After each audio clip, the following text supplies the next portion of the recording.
อลูกหนังวิเคราะห์บันเตทีเดส3คู่ประจำวันพฤหัสที่28เดือน5ปี2026เรามาเริ่มกันในคู่หนึ่งในรายการบันเตกับซับมิดระหว่างทีมชาติอิหร่านจะเปิดบ้านต้อนรับการมาเยือนของทีมชาติแกมเบียอิหร่านจะบ้านประกอบมีฟอร์มการเล่นในช่วงหลังที่ถือว่าใช้ได้เกมในบ้านของพวกเขามีความแข็งแกร่งโดยเฉพาะเกมบุกที่มีค่าเฉลี่ยในการยิงประตูที่สูงถึง3ประตูต่อเกมส่วนแกมเบียทีมเยือนพวกเขายังคงมีเกมรับที่มีปัญหาเวลาพบกับทีมระดับเอเชียหรือแอฟริกาตัวท็อปมักจะเสียประตูค่อนข้างง่ายด้วยศักยภาพนักเตะของอิหร่านถือว่าดีกว่าพอสมควรโดยเฉพาะเกมบุกและลูกกลางอากาศ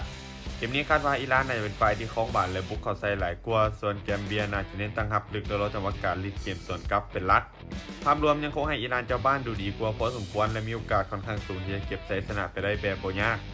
การคาดการณ์สกอร์ที่น่าจะเกิดขึ้นอิหร่านจะเปิดบ้านเอาชนะทีมชาติแกมเบียไปด้วยสกอร์3ประตูต่อ0มานตอนคุย2เตในเวลา 1:15 ของคืนนี้การพบกันระหว่างทีมชาติไอร์แลนด์จะเปิดบ้านต้อนรับการมาเยือนของทีมชาติกาตาร์ไอร์แลนด์จะบ้านประกอบมีฟอร์มการเล่นในบ้านที่ค่อนข้างเหนียวแน่นเกมรับมีระเบียบวินัยและฟอร์มการเล่นล่าสุดถือว่าใช้ได้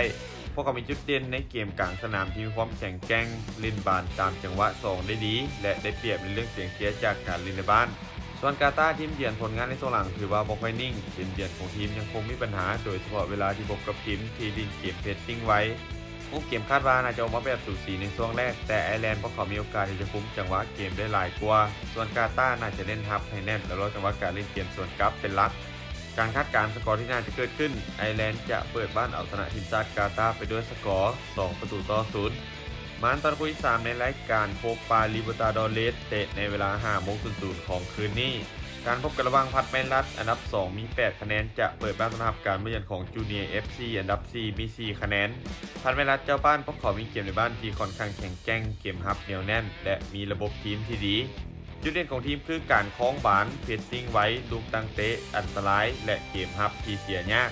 ส่วนจูเนียร์ FC พวกเขาเป็นทีมที่มีเกมบุกที่ถือว่าใช้ได้แต่เวลาลินนอกบ้านยังคงมีฟอร์มที่ค่อนข้างแกร่งจุดเด่นหลักของพวกเขาคือเกมส่วนกลับไว้มีทีเด็ดจากทางริมเส้นถ้าหากได้ประตูแรกพวกเขาจะลิ่นง่ายทันทีบนภาพรวมพัดไม่รัดพวกเขาจะเป็นฝ่ายที่เปิดเกมบุกใส่อย่างต่อเนื่องส่วนจูเนียร์ FC น่าจะถอยไปลิ่นทับแล้วจังหวะการลิ่นเกมโต้กลับเกมมีโอกาสที่จะอึดอัดในช่วงแรกแต่เจ้าบ้านมีโอกาสที่จะบดชนะได้ในท้ายเกม